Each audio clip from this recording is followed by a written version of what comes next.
اگر آپ نے اپنے سر سود کو اتنا کم کچھ اور بھی کم کیا آگے چل کر تو انشاءاللہ پرائیویٹ انویسٹمنٹ میں پھر سے کچھ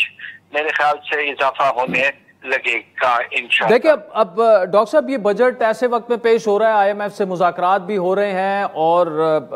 تنخواہ دار اور غیر تنخواہ دار طبقے پر انکم ٹیکس ریٹ اور زراعت اور ہیلتھ سیکٹر پر 18% سیلز ٹیکس جیسے معاملات پر بھی اتفاق فی الحال نہیں ہو سکا ہے۔ اس سے پہلے ڈالر کی روپے کے مقابلے میں قدر پر بھی اتفاق نہیں ہو سکا تھا۔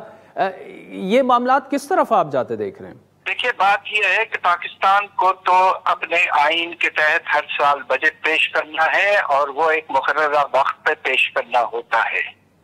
جس حد تک بات چیت ہوئی ہے ابھی تک اور روزانہ تقریباً آئی ایم ایف سے بات چیت چل رہی ہے ریموٹ بیسس پر،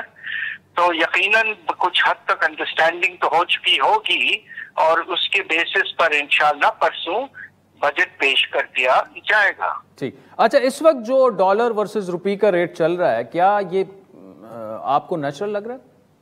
دیکھیے اس پہ بھی میرے خیال سے بات چیت ہو چکی ہوگی اور پھر طے ہو جائے گا، اور جب آئی ایم ایف کے ساتھ اگر اگریمنٹ ہمارا 3 سال کا ہو جاتا ہے تو آئی ایم ایف جو پرفارمنس کرائیٹیریا وغیرہ وغیرہ ہے اور پروجیکشنز اس میں سے ہم دیکھ کر واضح طور پر کہہ پائیں گے کہ انڈرسٹینڈنگ کس پوائنٹ پہ ہوئی ہے اور روپے کی قدر پروجیکشن اگلے سال کیا لیول پہ کیا گیا ہے۔